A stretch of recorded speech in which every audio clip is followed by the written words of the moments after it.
क्या सिर्फ भगवान शिव का नाम लेने से असंख्य पाप नष्ट हो सकते हैं? शिव महापुराण में एक अद्भुत रहस्य बताया गया है। कहा गया है, जितने पाप इस धरती पर मनुष्य कर ही नहीं सकता, उतने पाप भी केवल शिव नाम जपने से नष्ट हो जाते हैं। यह नाम संसार सागर पार करने वाली नौका है। जैसे दावानल जंगल को भस्म कर देता है, वैसे ही शिव नाम जीवन भर के पापों को राख बना देता है। महापापी राजा इंद्रद्युम्न और एक साधारण ब्राह्मणी स्त्री तक केवल शिवनाम की महिमा से मोक्ष को प्राप्त हुए। आखिर क्यों शिवनाम में इतनी अलौकिक शक्ति छिपी है, और क्या सचमुच नामस्मरण मात्र से मोक्ष मिल सकता है? इस रहस्य को जानने के लिए वीडियो को अंत तक जरूर देखें, और अगर आप भी शिव भक्त हैं तो नमः शिवाय लिखकर अपनी श्रद्धा प्रकट करें। ओम नमः शिवाय। हर हर महादेव। सृष्टि के आदि और अंत, स्वयं महाकाल की महिमा। प्रस्तुत है शिव महापुराण की दिव्य गाथा। ओम नमः शिवाय। श्री शिव महापुराण प्रथम खंड पूर्वार्ध। गीता प्रेस, गोरखपुर। हर हर महादेव। ओम नमः शिवाय। श्री शिव महापुराण, विद्येश्वर संहिता, अध्याय 19। पार्थिव शिवलिंग के पूजन का महात्म्य। ऋषिगण बोले, हे सूत जी, आप चिरंजीवी हों। आप धन्य हैं जो परम शिव भक्त हैं। आपने शुभ फल को देने वाली शिवलिंग की महिमा सम्यक प्रकार से बताई। अब आप व्यास जी द्वारा वर्णित भगवान शिव के सर्वोत्कृष्ट पार्थिव लिंग की महिमा का वर्णन करें। सूत जी बोले, हे ऋषियों, मैं शिव के पार्थिव लिंग की महिमा बता रहा हूं। आप लोग भक्ति और आदर सहित इसका श्रवण करें। हे द्विजो, अभी तक बताए हुए सभी शिवलिंगों में पार्थिव लिंग सर्वोत्तम है। उसकी पूजा करने से अनेक भक्तों को सिद्धि प्राप्त हुई है। ब्राह्मणों, ब्रह्मा, विष्णु, प्रजापति तथा अनेक ऋषियों ने पार्थिव लिंग की पूजा करके अपना संपूर्ण अभीष्ट प्राप्त किया है। देव, असुर, मनुष्य, गंधर्व, नाग, राक्षसगण और अन्य प्राणियों ने भी उसकी पूजा करके परम सिद्धि प्राप्त की है। सत्य युग में मणिलिंग, त्रेता युग में स्वर्णलिंग, द्वापर युग में पार्दलिंग और कलयुग में पार्थिव लिंग को श्रेष्ठ कहा गया है। भगवान शिव की सभी 8 मूर्तियों में पार्थिव मूर्ति श्रेष्ठ है। किसी अन्य द्वारा न पूजी हुई पार्थिव मूर्ति की पूजा तपस्या से भी अधिक फल देती है। जैसे सभी देवताओं में शंकर ज्येष्ठ और श्रेष्ठ कहे जाते हैं, उसी प्रकार सभी लिंग मूर्तियों में पार्थिव लिंग श्रेष्ठ कहा जाता है।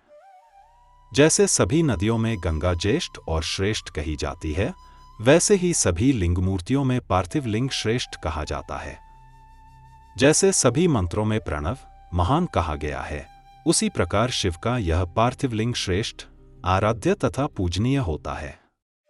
जैसे सभी वर्णों में ब्राह्मण श्रेष्ठ कहा जाता है, उसी प्रकार सभी लिंग मूर्तियों में पार्थिव लिंग श्रेष्ठ कहा जाता है। जैसे सभी पुरियों में काशी को श्रेष्ठतम कहा गया है, वैसे ही सभी शिवलिंगों में पार्थिव लिंग श्रेष्ठ कहा जाता है।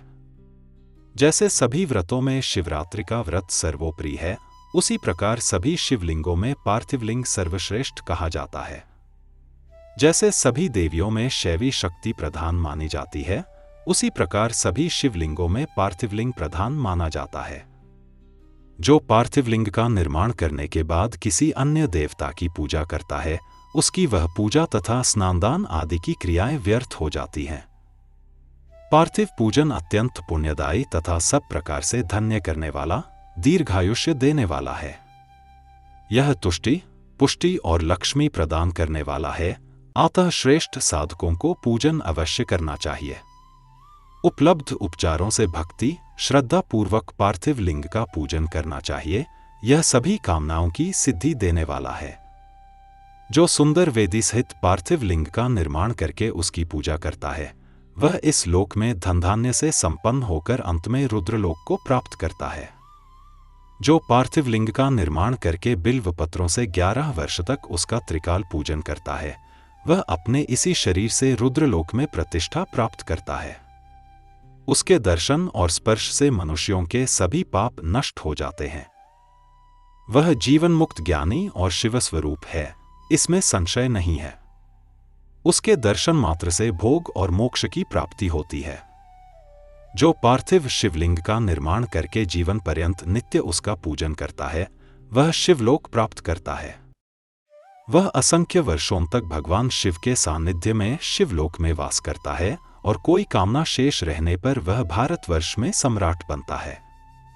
जो निष्काम भाव से नित्य उत्तम पार्थिव लिंग का पूजन करता है, वह सदा के लिए शिवलोक में वास करता है और शिव सायुज्य को प्राप्त कर लेता है। यदि ब्राह्मण पार्थिव शिवलिंग का पूजन नहीं करता है, तो वह अत्यंत दारुण शूलप्रोत नामक घोर नरक में जाता है। किसी भी विधि से सुंदर पार्थिव लिंग का निर्माण करना चाहिए, किंतु उसमें पंचसूत्र विधान नहीं करना चाहिए। उसे अखंड रूप में बनाना चाहिए, खंडित रूप में नहीं। खंडित लिंग का निर्माण करने वाला पूजा का फल नहीं प्राप्त करता है। मणिलिंग, स्वर्णलिंग, पार्दलिंग, स्फटिकलिंग, पुष्परागलिंग और पार्थिव लिंग को अखंड ही बनाना चाहिए। अखंड लिंग चरलिंग होता है और 2 खंड वाला अचरलिंग कहा गया है। इस प्रकार चर और अचर लिंग का यह खंड खंड विधान कहा गया है। स्थावरलिंग में वेदिका भगवती महाविद्या का रूप है और लिंग भगवान महेश्वर का स्वरूप है। इसलिए स्थावर, अचर लिंगों में वेदिकायुक्त द्विखंड लिंग ही श्रेष्ठ माना गया है। द्विखंड वेदिकायुक्त स्थावर लिंग का विधान पूर्वक निर्माण करना चाहिए। शिव सिद्धांत के जानने वालों ने अखंड लिंग को जंगम, चर लिंग माना है। अज्ञानतावश ही कुछ लोग चरलिंग को 2 खंडों में वेदिका और लिंग बना लेते हैं। शास्त्रों को जानने वाले ऐसा नहीं करते। जो मूढ़जन अचरलिंग को अखंड तथा चरलिंग को द्विखंड रूप में बनाते हैं, उन्हें शिव पूजा का फल नहीं प्राप्त होता। इसलिए शास्त्रोक्त विधि पूर्वक चरलिंग को अखंड तथा अचरलिंग को द्विखंड बनाना चाहिए। अखंड चरलिंग में की गई पूजा से संपूर्ण फल की प्राप्ति होती है। द्विखंड चरलिंग की पूजा महान अनिष्टकर कही गई है। उसी प्रकार अखंड अचरलिंग की पूजा से कामना सिद्ध नहीं होती, उससे तो अनिष्ट प्राप्त होता है। अथ विंशोऽध्यायः पार्थिव शिवलिंग के निर्माण की रीति तथा वेद मंत्रों द्वारा उसके पूजन की विस्तृत एवं संक्षिप्त विधि का वर्णन। सूत जी बोले, हे महर्षियों, अब मैं वैदिक कर्म के प्रति श्रद्धा भक्ति रखने वाले लोगों के लिए वेदोक्त मार्ग से ही पार्थिव पूजा की पद्धति का वर्णन करता हूं। यह पूजा भोग और मोक्ष दोनों को देने वाली है। आहनिक सूत्रों में बताई हुई विधि के अनुसार स्नान और संध्योपासना करके पहले ब्रह्मयज्ञ करे। तत्पश्चात देवताओं, ऋषियों, सनकादि मनुष्यों और पितरों का तर्पण करे। मनुष्य को चाहिए कि अपनी रुचि के अनुसार संपूर्ण नित्य कर्म को पूर्ण करके शिव स्मरण पूर्वक भस्म तथा रुद्राक्ष धारण करे। तत्पश्चात संपूर्ण मनोवांछित फल की सिद्धि के लिए ऊंची भक्ति भावना के साथ उत्तम पार्थिव लिंग की वेदोक्त विधि से भली भांति पूजा करे। नदी या तालाब के किनारे, पर्वत पर, वन में, शिवालय में अथवा किसी और पवित्र स्थान में पार्थिव पूजा करने का विधान है। हे ब्राह्मणों, शुद्ध स्थान से निकाली हुई मिट्टी को यत्नपूर्वक लाकर बड़ी सावधानी के साथ शिवलिंग का निर्माण करें। ब्राह्मण के लिए श्वेत, क्षत्रिय के लिए लाल, वैश्य के लिए पीली और शूद्र के लिए काली मिट्टी से शिवलिंग बनाने का विधान है, अथवा जहां जो मिट्टी मिल जाए उसी से शिवलिंग बनाए। शिवलिंग बनाने के लिए प्रयत्नपूर्वक मिट्टी का संग्रह करके उस शुभ मृत्तिका को अत्यंत शुद्ध स्थान में रखे। फिर उसकी शुद्धि करके जल से सानकर पिंड बना ले और वेदोक्त मार्ग से धीरे धीरे सुंदर पार्थिव लिंग की रचना करे। तत्पश्चात भोग और मोक्ष रूप फल की प्राप्ति के लिए भक्ति पूर्वक उसका पूजन करे। नमः शिवाय इस मंत्र का उच्चारण करते हुए समस्त पूजन सामग्री का प्रोक्षण करें, उस पर जल छिड़के। इसके बाद भूर्सी मंत्र से क्षेत्र सिद्धि करे। फिर आपो अस्मान मंत्र से जल संस्कार करे।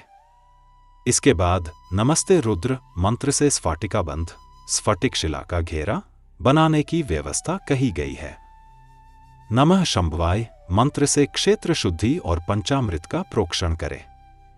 तत्पश्चात शिव भक्त पुरुष नमः नीलग्रीवाय मंत्र से शिवलिंग की उत्तम प्रतिष्ठा करे। फिर वैदिक मार्ग से पूजन कर्म करने वाला उपासक भक्ति पूर्वक एतत्ते रुद्र मंत्र से सुंदर आसन दे। मानो महांतम मंत्र से आवाहन करे, या ते रुद्र मंत्र से भगवान शिव को आसन प्रदान करे, या मिशुम मंत्र से अंगन्यास करे, अध्यवोचत मंत्र से प्रेम पूर्वक अधिवासन करे, असौ यस्ताम्रह मंत्र से शिवलिंग में इष्ट देव का न्यास करे। उसके बाद असौ योव सरपति मंत्र से उपसर्पण करे। इसके बाद नमोस्तु नीलग्रीवाय मंत्र से इष्ट देव को पाद्य समर्पित करे। रुद्र गायत्री मंत्र से अर्घ्य दे और त्र्यंबकम मंत्र से आचमन कराए। पयः पृथिव्याम मंत्र से दुग्ध स्नान, दधिक्रावणे मंत्र से दधि स्नान, घृतम घृत पावा मंत्र से घृत स्नान तथा मधुवाता मधुनक्तम मधुमान्न इन मंत्रों से मधु स्नान करा दे। ये 5 स्नान दूध, दही, घी, मधु, शर्करा, पंचामृत कहलाते हैं। तत्पश्चात मां नस्तों के मंत्र से भगवान शिव को कर्धनी अर्पित करे। नमो धृष्णवे मंत्र से उत्तरीय चढ़ाए। याते हेतिया मंत्र से वस्त्र और यज्ञोपवीत अर्पण करे। उसके बाद नमः श्वभ्य मंत्र से गंध, नमस्तक्षभ्य मंत्र से अक्षत, नमः पार्याय मंत्र से पुष्प, नमः पर्णाय मंत्र से बिल्वपत्र, नमः कपर्दिने मंत्र से धूप और नम आश्वे मंत्र से दीप चढ़ाए। फिर नमो ज्येष्ठाय मंत्र से उत्तम नैवेद्य अर्पित करे और पुनः त्र्यंबकम मंत्र से आचमन कराए। इमा रुद्राय मंत्र से फल अर्पण करे और नमो व्रज्याय मंत्र से भगवान शिव को संपूर्ण समर्पण कर दे। इसके बाद मां नो महांतम और मां नस्तों के मंत्र से 11 रुद्रों का पूजन करे। हिरण्यगर्भ मंत्र से दक्षिणा चढ़ाए और देवस्यत्वा मंत्र से अभिषेक करे। तत्पश्चात दीप दर्शन कराए। इमा रुद्राय मंत्र से पुष्पांजलि दे, मां नो महांतम मंत्र से परिक्रमा कराए और मां नस्तों के मंत्र से साष्टांग प्रणाम करवाए। एष ते मंत्र से शिव मुद्रा, यतो यतः मंत्र से अभ्य मुद्रा, त्र्यंबकम मंत्र से ज्ञान मुद्रा, नमः सेने मंत्र से महामुद्रा और नमो गोभ्य मंत्र से धेनु मुद्रा प्रदर्शन करे। इस प्रकार 5 मुद्राओं के प्रदर्शन के साथ शत्रुद्रीय मंत्र का जप करे और पंचांग पाठ संपन्न करे। तत्पश्चात देवागातु मंत्र से भगवान शिव का विसर्जन कर दे। हे महर्षियों, यह शिव पूजा का वैदिक विधि विस्तार पूर्वक बताया गया। अब संक्षेप में पार्थिव पूजन की वैदिक विधि सुनो।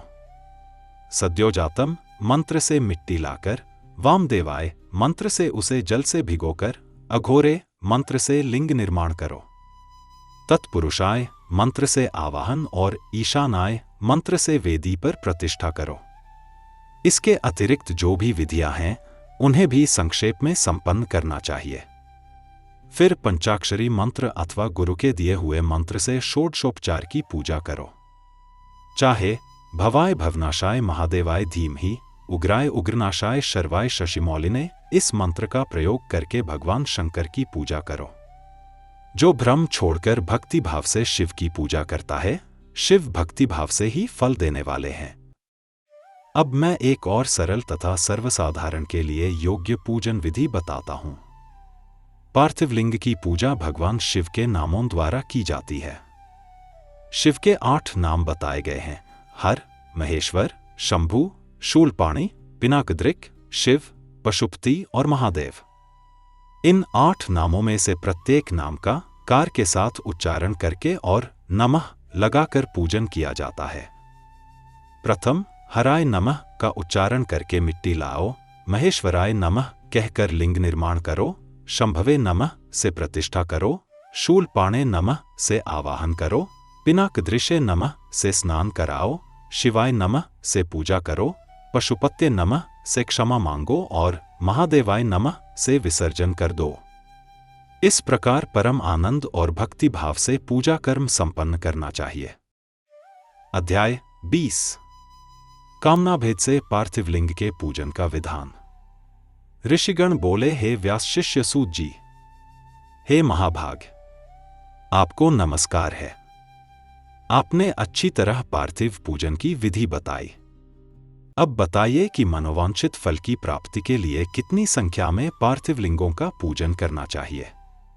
सूत जी बोले, हे ऋषियों, आप सब पार्थिव पूजन की विधि सुने। जो इसका अनुष्ठान करता है वह कृतकृत्य हो जाता है। पार्थिवलिंग के पूजन को छोड़कर अन्य देवों की पूजा करने वाले की वह पूजा, दान और तप सब व्यर्थ हो जाता है। अब मैं कामना के अनुसार पार्थिव लिंगों की संख्या में विधि बताता हूं। अधिक संख्या में किया गया पूजन निश्चय ही फलप्रद होता है। प्रत्येक लिंग का आवाहन, प्रतिष्ठा और पूजन अलग अलग करना चाहिए। आकार सभी का समान हो। विद्या की इच्छा रखने वाला पुरुष सहस्र पार्थिव लिंगों का पूजन करे।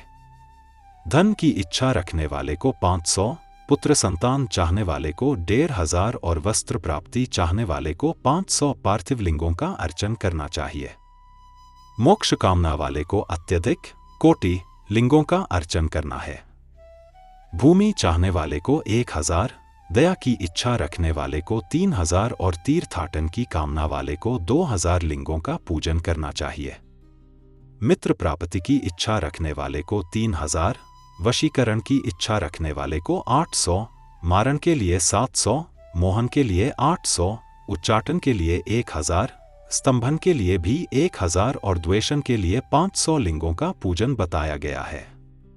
कारागार आदि बंधन से छुटकारे के लिए 1500 और राज भय से मुक्ति की इच्छा रखने वाले को 500 लिंगों का पूजन करना चाहिए।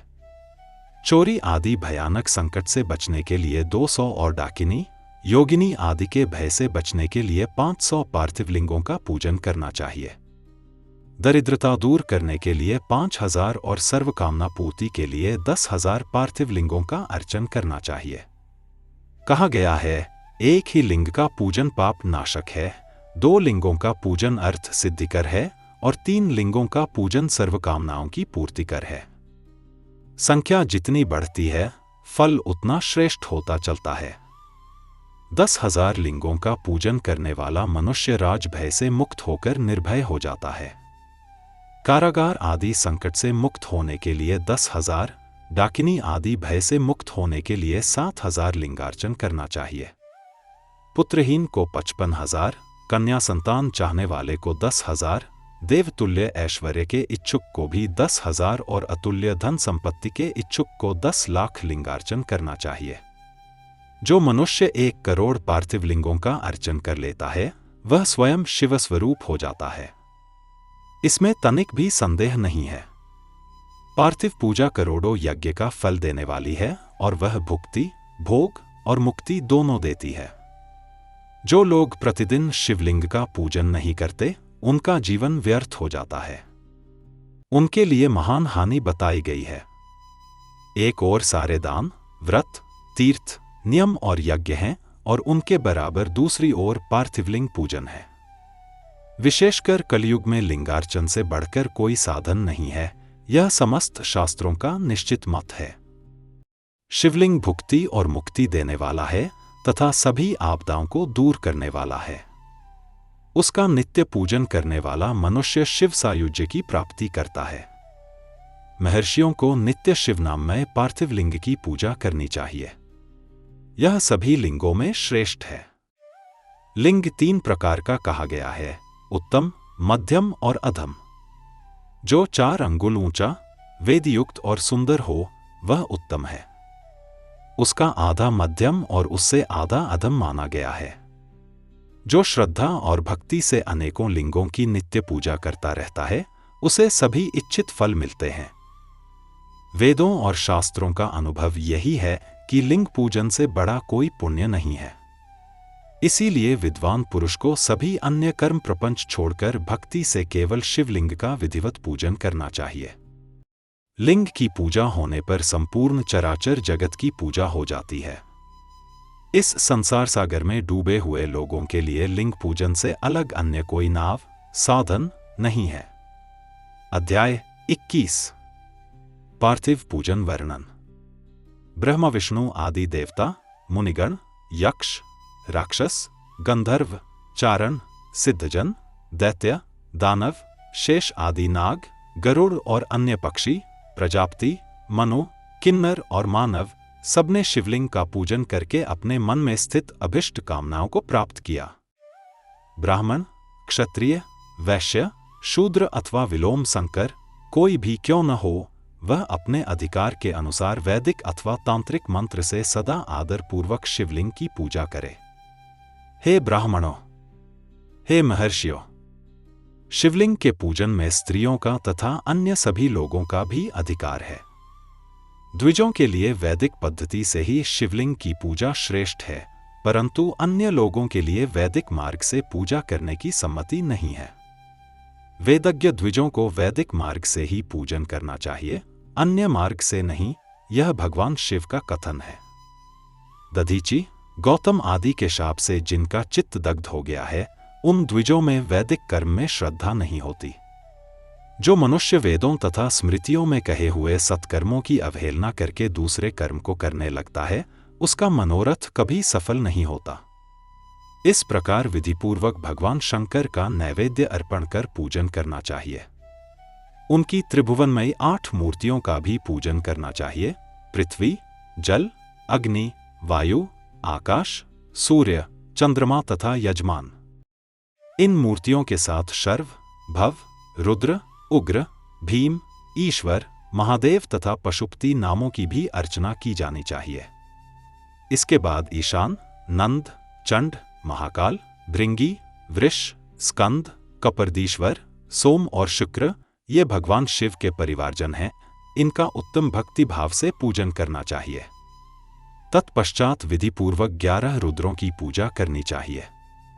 संसार में जितने भी प्रसिद्ध तीर्थ हैं, वे सब बिल्व के मूल में निवास करते हैं। जो पुण्यात्मा बिल्व वृक्ष के मूल में लिंगरूपी अव्यय भगवान महादेव की पूजा करता है, वह निश्चित रूप से शिव को प्राप्त कर लेता है।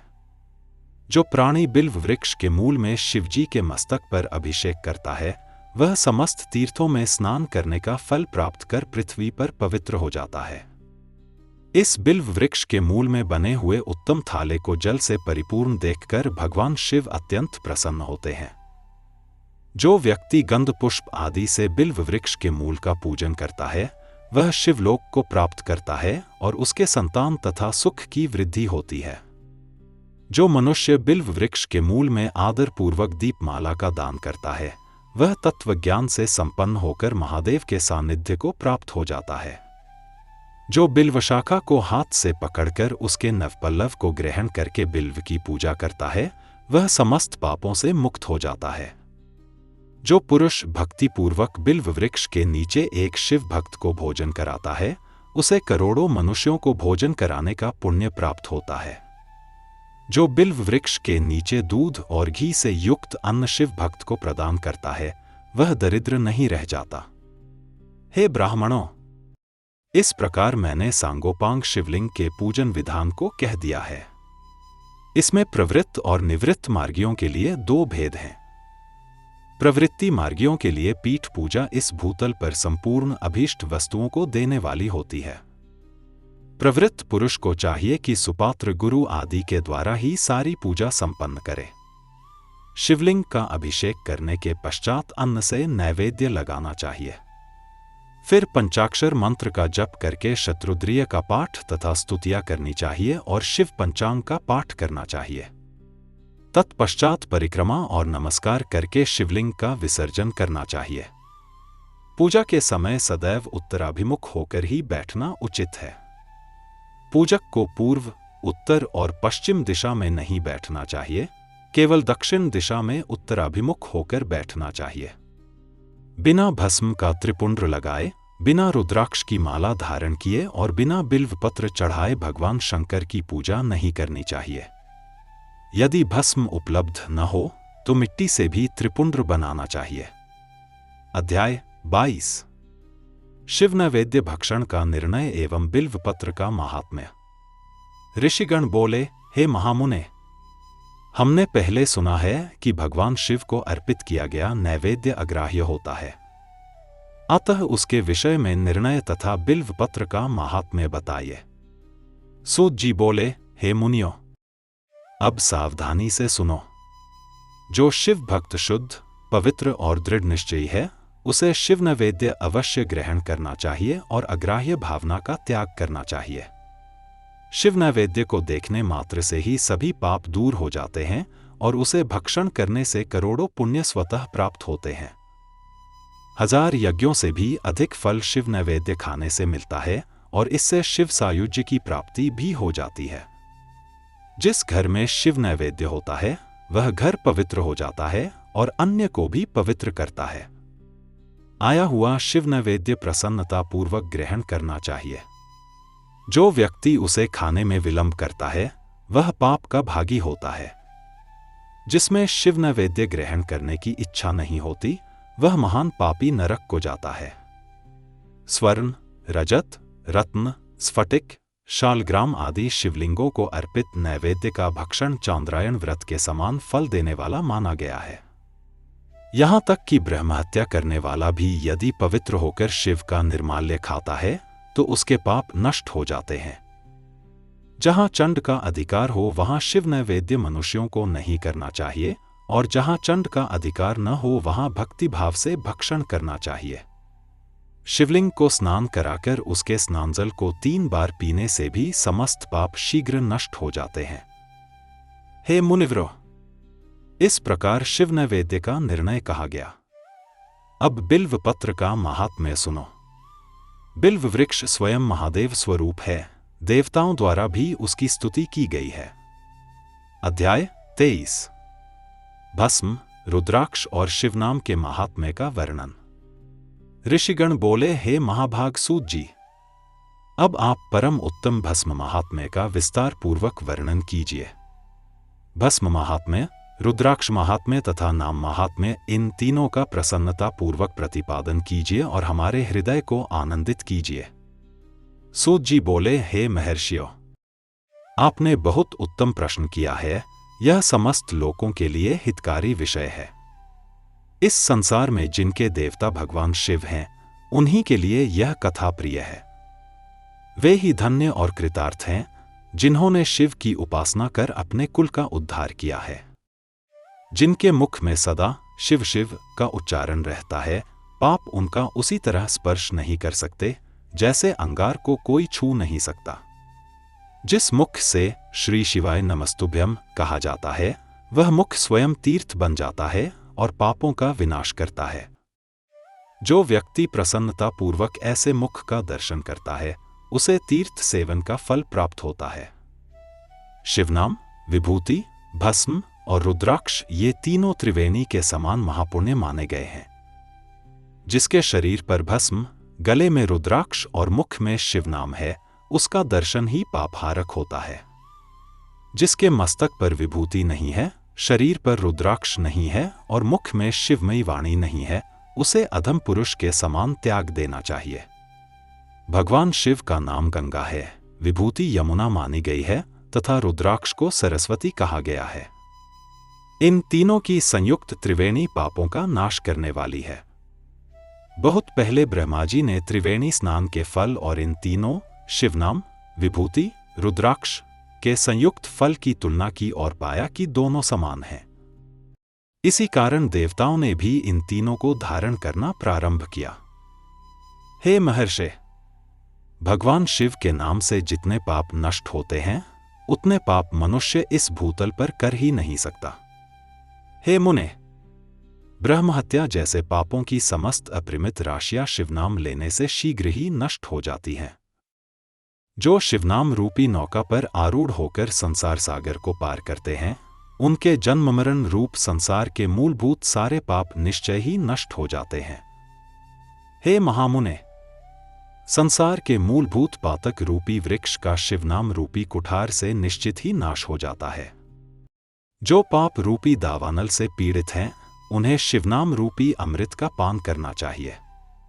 पापों के दावानल से दग्ध होने वाले लोगों को उस शिवनामामृत के बिना शांति नहीं मिल सकती।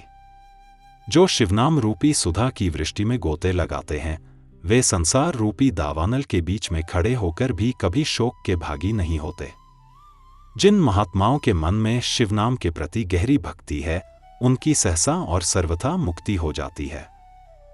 हे मुनीश्वर, जिसने अनेक जन्मों तक तपस्या की है, उसी की शिव नाम के प्रति भक्ति होती है, जो समस्त पापों का नाश करने वाली है। जिसके मन में भगवान शिव के नाम के प्रति अखंड भक्ति उत्पन्न हो गई है, उसी के लिए मोक्ष सुलभ है, यही मेरा मत है। जो अनेक पाप करके भी भगवान शिव के नाम जप में आदर पूर्वक लग जाता है, वह समस्त पापों से मुक्त हो ही जाता है, इसमें संशय नहीं है। जैसे वन में दावानल से वृक्ष भस्म हो जाते हैं, उसी प्रकार शिवनाम रूपी अग्नि से सभी पाप भस्म हो जाते हैं। हे शौनक, जिसके अंग नित्य भस्म लगाने से पवित्र हो गए हैं तथा जो शिव नाम जप में आदर पूर्वक प्रवृत्त है, वह घोर संसार सागर को भी पार कर लेता है। ब्राह्मणों का धन हर लेने और अनेक ब्राह्मणों की हत्या करने पर भी जो आदर पूर्वक शिव नाम का जप करता है, वह पाप से लिप्त नहीं होता। अध्याय 24। भस्म महात्म्य का निरूपण। सूत जी बोले, हे महर्षियों, भस्म संपूर्ण मंगलदायक और उत्तम है। उसके दो भेद बताए गए हैं, महाभस्म और स्वल्प भस्म। महाभस्म के भी अनेक भेद कहे गए हैं, श्रौत, स्मार्त और लौकिक। स्वल्प भस्म के भी अनेक प्रकार माने गए हैं। श्रौत और स्मार्त भस्म केवल द्विजों के लिए उपयुक्त है, जबकि लौकिक भस्म सभी के लिए ग्रहणीय है। श्रेष्ठ महर्षियों ने कहा है कि द्विजों को वैदिक मंत्रों के साथ भस्म धारण करना चाहिए, जबकि अन्य लोगों को बिना मंत्र के केवल भस्म धारण करना चाहिए। जले हुए गोबर से उत्पन्न भस्म को आग्नेय कहा गया है और वह भी त्रिपुंड्र धारण करने के लिए उपयुक्त है। अग्निहोत्र से उत्पन्न भस्म को भी मनीषी संग्रह करें। अन्य यज्ञों से उत्पन्न भस्म भी त्रिपुंड्र धारण के लिए उपयोगी है। जाबालोपनिषद में वर्णित मंत्रों से अभिमंत्रित भस्म को जल में मिलाकर शरीर पर लेपन करना चाहिए। महर्षि जाबाली ने सभी वर्णों और आश्रमों के लिए मंत्रपूर्वक अथवा बिना मंत्र के भी भस्म द्वारा त्रिपुंड्र धारण का विधान बताया है। मोक्ष की इच्छा रखने वाले को भस्मलेप और त्रिपुंड्र धारण को प्रमादवश भी नहीं छोड़ना चाहिए। स्वयं भगवान शिव, विष्णु तथा उमा और लक्ष्मी जी ने भी त्रिपुंड्र धारण की महिमा का वर्णन किया है। ब्राह्मण, क्षत्रिय, वैश्य, शूद्र, वर्णसंकर और जाति भ्रष्ट सभी ने भस्म धारण किया है। जो श्रद्धापूर्वक भस्मलेप और त्रिपुंड्र धारण का आचरण नहीं करते, उनमें सदाचार और मोक्ष की पात्रता नहीं होती।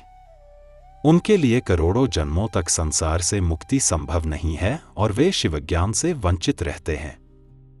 जो श्रद्धापूर्वक भस्मलेप और त्रिपुंड्र धारण नहीं करते, वे महापापों से युक्त माने जाते हैं और उनका आचरण विपरीत फल देने वाला होता है। भस्म धारण करने वाला शिवज्ञानी जिस देश में रहता है, वहां सभी तीर्थ स्वतः आ जाते हैं। इसलिए विद्वानों को सदैव भस्म धारण करना चाहिए, शिवलिंग की पूजा और षडक्षर मंत्र का जप करना चाहिए। भस्म धारण करने के महात्म्य का वर्णन स्वयं ब्रह्मा, विष्णु, रुद्र, मुनि और देवताओं ने किया है। जिसने अपने वर्ण आश्रम धर्म का पालन छोड़ भी दिया हो, यदि वह त्रिपुंड्र धारण करता है तो पापों से मुक्त हो जाता है। जो भस्मधारियों को त्याग कर धार्मिक कृत्य करते हैं, उन्हें करोड़ों जन्मों तक मुक्ति प्राप्त नहीं होती। जिस ब्राह्मण ने भस्म से त्रिपुंड्र धारण कर लिया है, उसने मानो सब शास्त्र पढ़ लिए और सभी अनुष्ठान कर लिए। जो भस्मधारियों को देखकर उन्हें पीड़ा पहुंचाते हैं, वे निश्चित ही चांडाल कुल में उत्पन्न माने जाते हैं। ब्राह्मण और क्षत्रिय को विशेष मंत्र से अभिमंत्रित भस्म धारण करना चाहिए। वैश्य त्र्यंबकम यजामहे मंत्र से और शूद्र शिवाय नमः पंचाक्षर मंत्र से भस्म धारण करें। विधवा स्त्रियों के लिए भस्म धारण की विधि शूद्रों के समान कही गई है। गृहस्थ 5 ब्रह्म मंत्रों से, ब्रह्मचारी त्र्यंबकम यजामहे मंत्र से, वानप्रस्थी अघोरे भ्योथ मंत्र से और सन्यासी प्रणव मंत्र से भस्म धारण करें। जो वर्णाश्रम धर्म से परे है, वह शिवोह इस भावना से नित्य त्रिपुंड्र धारण करे, और जो शिवयोगी है, वह ईशान सर्व विद्या नाम इस भावना को करता हुआ त्रिपुंड्र धारण करे। सभी वर्णों के द्वारा भस्म धारण करने के इस उत्तम कार्य को नहीं छोड़ना चाहिए। अन्य जीवों को भी सदा भस्म धारण करना चाहिए, ऐसा भगवान शिव का आदेश है। भस्म स्नान करने से जितने कण शरीर में प्रवेश करते हैं उतने ही शिवलिंगों को वह धारक अपने शरीर में धारण करता है। ब्राह्मण, क्षत्रिय, वैश्य, शूद्र, वर्णसंकर, स्त्री, सधवा, विधवा, बालक, पाखंडी, ब्रह्मचारी, गृहस्थ, वानप्रस्थी, सन्यासी, व्रती और सन्यासिनी स्त्रियां, ये सभी भस्म के त्रिपुंड्र धारण के प्रभाव के द्वारा मुक्त हो जाते हैं, इसमें संशय नहीं है। जैसे ज्ञानवश या अज्ञानवश धारण की गई अग्नि सबको समान रूप से जलाती है, वैसे ही ज्ञान या अज्ञानवश धारण किया गया भस्म भी समान रूप से सभी मनुष्यों को पवित्र करता है। भस्म तथा रुद्राक्ष धारण के बिना जल अथवा अन्न को अंशमात्र भी नहीं खाना चाहिए। गृहस्थ, वानप्रस्थ, सन्यासी और वर्णसंकर जाति का व्यक्ति यदि भस्म एवं रुद्राक्ष को धारण किए बिना भोजन करता है तो वह मात्र पाप ही खाता है और नरक की ओर प्रस्थान करता है। ऐसे समय में उक्त वर्ण धर्मों का वह व्यक्ति गायत्री मंत्र के जप से तथा यति, सन्यासी, मुख्य प्रणव मंत्र जप से प्रायश्चित करके मुक्ति प्राप्त कर सकता है। जो त्रिपुंड्र की निंदा करते हैं वे साक्षात शिव की ही निंदा करते हैं और जो त्रिपुंड्र को धारण करते हैं वे साक्षात उन्हीं शिव को ही धारण करते हैं। भस्मरहित भाल को धिक्कार है, शिवालय, शिव मंदिर रहित ग्राम को धिक्कार है, शिवार्चन से रहित जन्म को धिक्कार है और शिव ज्ञान रहित विद्या को धिक्कार है। जो लोग तीनों लोकों के आधार स्वरूप महेश्वर भगवान शिव की निंदा करते हैं और त्रिपुंड्र धारण करने वाले की निंदा करते हैं, उनको तो देखने से ही पाप लगता है। वे वर्णसंकर, स्वर, असुर, खर, गधा, श्वान, कुत्ता, क्रोष्टु, सियार तथा कीड़े मकोड़े के समान ही उत्पन्न होते हैं और उन नरकगामी व्यक्तियों का जन्म मात्र पाप करने के लिए ही होता है। भगवान शिव की तथा त्रिपुंड्र धारण करने वाले उनके भक्तों की जो निंदा करते हैं, उन्हें रात में देखने पर चंद्रमा के दर्शन से और दिन में देखने पर सूर्य के दर्शन से शुद्धि प्राप्त होती है। मात्र इतना ही नहीं, स्वप्न में भी उन्हें देखने से पाप लगता है। अतः स्वप्न में जो उन्हें देखे उसको अपनी शुद्धि के लिए श्रुति में कहे गए रुद्र सूक्त का आदर पूर्वक पाठ करना चाहिए, तभी उससे छुटकारा मिल सकता है। उनसे बात करने से नरक होता है, उस नरक से मुक्ति प्राप्त करना असंभव है। जो भस्म त्रिपुंड्र आदि धारण करने वाले पुरुष को निंदा करते हैं वे निश्चित ही मूर्ख हैं। हे मुने, तांत्रिक ऊर्ध्व त्रिपुंड धारण करने वाले तथा तपाए हुए चक्र आदि चिन्हों को धारण करने वाले इस शिवयज्ञ के अधिकारी नहीं हैं, वे इस यज्ञ से बहिष्कृत हैं। बृहज्जा बालोपनिषद में कहे गए वे लोग ही उस यज्ञ में अधिकारी हैं। प्रयत्नपूर्वक उन्हें शिवयज्ञ के कार्य में सम्मिलित करना चाहिए। उन्हें भस्म लगाना चाहिए। विभूति का चंदन से या चंदन में विभूति का मिश्रण कर बनाए गए मिश्रित भस्म से मस्तक पर त्रिपुंड्र धारण करना चाहिए। कुछ भी हो, मस्तक पर विभूति धारण करना आवश्यक है।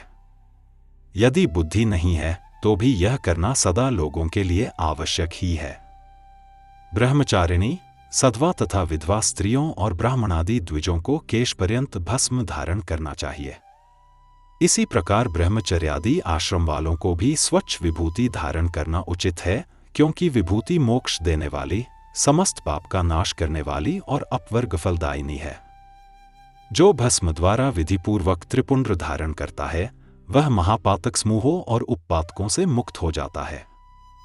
ब्रह्मचारी, गृहस्थ, वानप्रस्थी और सन्यासी, ये चारों आश्रम ब्राह्मण, क्षत्रिय, वैश्य, शूद्र तथा अन्य वर्ण संकर, पतित अथवा नीच मनुष्य भी विधिपूर्वक शरीर पर भस्म उद्धूलन और त्रिपुंड्र धारण करके शुद्ध हो जाते हैं। सम्यक रूप से धारण की गई भस्म से तत्काल ही पाप राशि से मुक्ति प्राप्त हो जाती है। भस्म धारण करने वाला व्यक्ति विशेष रूप से स्त्री हत्या, गोहत्या, वीर हत्या और अश्वहत्या आदि पापों से मुक्त हो जाता है, इसमें संशय नहीं है। दूसरे के द्रव्य का अपहरण, पराई स्त्री का अभिमर्शन, दूसरे की निंदा, पराए खेत का अपहरण, दूसरे को कष्ट देना, फसल और बाग आदि का अपहरण, घर जलाना आदि कर्म, गाय, सोना, भैंस, अन्न, धान्य तथा जल आदि का परिग्रह, दास, मछुआरा, वेश्या, मतंगी, चांडाली, शूद्रा, नटी, रजस्वला, कन्या और विधवा स्त्रियों से मैथुन, मांस, चर्म, रस तथा नमक का विक्रय, चुगली और असत्य गवाही आदि देना। इस प्रकार से अन्य असंख्य विभिन्न प्रकार के पाप त्रिपुंड्र धारण करने के प्रभाव से तत्काल ही नष्ट हो जाते हैं। भगवान शिव के द्रव्य का अपहरण और जहां जहां शिव की निंदा करने वाला तथा शिव के भक्तों की निंदा करने वाला व्यक्ति प्रायश्चित करने पर भी शुद्ध नहीं होता है। जिसने शरीर पर रुद्राक्ष और मस्तक पर त्रिपुंड्र धारण किया है, ऐसा मनुष्य यदि चांडाल भी है तो भी वह सभी वर्णों में श्रेष्ठतम और संपूज्य है। जो मस्तक पर त्रिपुंड्र धारण करता है, वह इस संसार में जितने भी तीर्थ हैं और गंगा आदि जितनी नदियां हैं, उन सब में स्नान किए हुए के समान पुण्यफल प्राप्त करने वाला होता है। त्रिपुंड्र धारण करने वाला मनुष्य अपने वंश और गोत्र में उत्पन्न हजारों पूर्वजों का और भविष्य में उत्पन्न होने वाली हजारों संतानों का उद्धार करता है।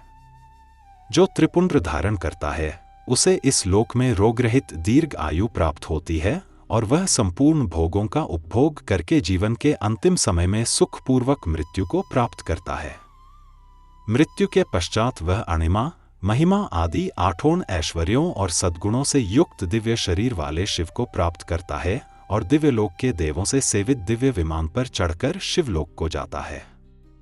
वहां पर वह सभी विद्याधरों और महापराक्रमी गंधर्वों, इंद्रादि लोकपालों के लोकों में क्रमशः जाकर बहुत से भोगों का उपभोग करता हुआ प्रजापतियों के पदों तथा ब्रह्मा के पद पर आसीन होकर वहां सैकड़ों कन्याओं के साथ आनंदित होता है। वह उस लोक में ब्रह्मा की आयु के बराबर आयु प्राप्त कर अनेक सुखों का भोग करके विष्णु लोक को जाता है और ब्रह्मा के 100 वर्षों तक सुखों का भोग करता है। तदंतर वह शिवलोक को जाकर इच्छानुकूल अक्षय कामनाओं को प्राप्त कर शिव का सानिध्य प्राप्त कर लेता है, इसमें संदेह नहीं है। सभी उपनिषदों के सार को बार बार देखकर यही निर्णय लिया गया है कि त्रिपुंड्र धारण करना ही परम श्रेष्ठ है। जो ब्राह्मण विभूति की निंदा करता है, वह ब्राह्मण नहीं है, अपितु अन्य जाति का है और विभूति निंदा के कारण उसे चतुर्मुख ब्रह्मा की आयु सीमा तक नरक भोगना पड़ता है। श्राद्ध, यज्ञ, जप, होम, बलिवैश्वदेव और देव पूजन के समय जो पूतात्मा मनुष्य त्रिपुंड्र धारण करता है, वह मृत्यु को भी जीत लेता है। मल त्याग करने पर शुद्धि के लिए जल स्नान किया जाता है, भस्म स्नान करने पर सदा पवित्रता आती है, मंत्र स्नान पाप का हरण करता है और ज्ञानरूपी जल में अवगाहन करने पर परमपद को प्राप्ति होती है। समस्त तीर्थों में स्नान करने से जो पुण्य और फल प्राप्त होता है, वह फल भस्म स्नान करने वाले को प्राप्त हो जाता है। भस्म स्नान ही परम श्रेष्ठ तीर्थ है, जो प्रतिदिन गंगा स्नान के समान है। भस्म तो भस्म रूपी साक्षात शिव है, जो त्रैलोक्य को पवित्र करने वाला है। बिना त्रिपुंड्र धारण किए हुए जो ब्राह्मण स्नान, ध्यान, दान और जप आदि अनुष्ठान करता है, वह न तो स्नान है, न ध्यान है, न दान है और न जप आदि अन्य अनुष्ठान ही है।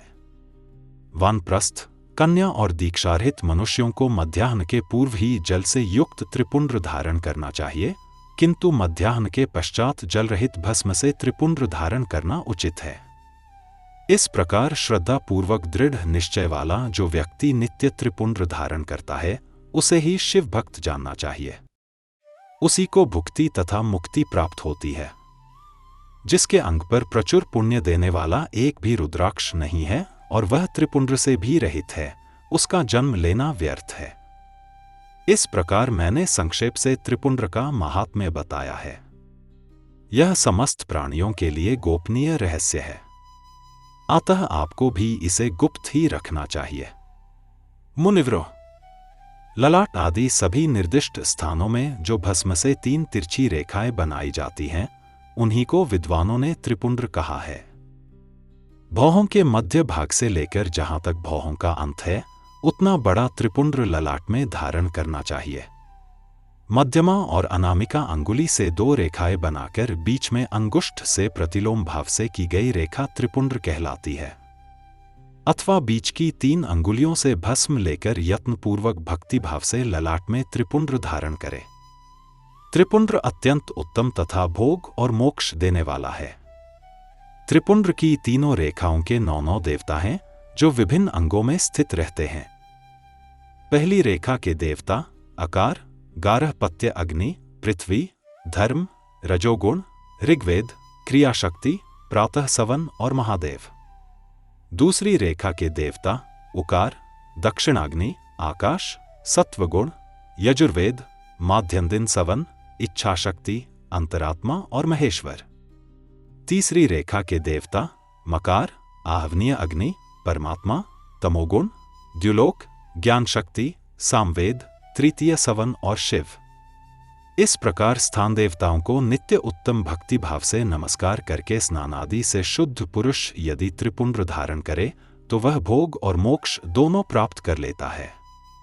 त्रिपुंड्र लगाने के मुख्य स्थान 32 स्थान: मस्तक, ललाट, दोनों कान, दोनों नेत्र, दोनों नासिका, मुख, कंठ, दोनों हाथ, कोहनी, कलाई, हृदय, दोनों पार्श्व भाग, नाभि, अंडकोश, ऊरु, गुल्फ, घुटना, पिंडली और पैर। 16 स्थान: मस्तक, ललाट, कंठ, दोनों कंधे, भुजाएं, कोहनियां, कलाई, हृदय, नाभि, पसलियां और पृष्ठभाग। 8 स्थान: गुप्तांग, ललाट, दोनों कान, कंधे, हृदय और नाभि। 5 स्थान: मस्तक, दोनों भुजाएं, हृदय और नाभि। इस प्रकार 32, 16, 8 अथवा 5 स्थानों पर त्रिपुंड्र का न्यास करना चाहिए। यदि भस्म अभिमंत्रित करने में असमर्थ हो तो भी यथाशक्ति त्रिपुंड्र लगाना उत्तम है। त्रिनेत्रधारी, तीनों गुणों के आधार और त्रिदेवों के जनक भगवान शिव का स्मरण करते हुए नमः शिवाय कहकर ललाट पर त्रिपुंड्र लगाना चाहिए। ईशाभ्यां नमः कहकर दोनों पार्श्व भागों पर और बीजाभ्यां नमः कहकर दोनों प्रकोष्ठों पर लगाना चाहिए। पितृभ्यां नमः कहकर नीचे के अंगों पर, उमेशाभ्यां नमः कहकर ऊपर के अंगों पर और भीमाय नमः कहकर पीठ और सिर के पिछले भाग पर त्रिपुंड्र लगाना चाहिए। ओम नमः शिवाय। हर हर महादेव। सृष्टि के आदि और अंत, स्वयं महाकाल की महिमा। प्रस्तुत है शिव महापुराण की दिव्य गाथा। ओम नमः शिवाय। श्री शिव महापुराण प्रथम खंड पूर्वार्ध। गीता प्रेस, गोरखपुर। हर हर महादेव।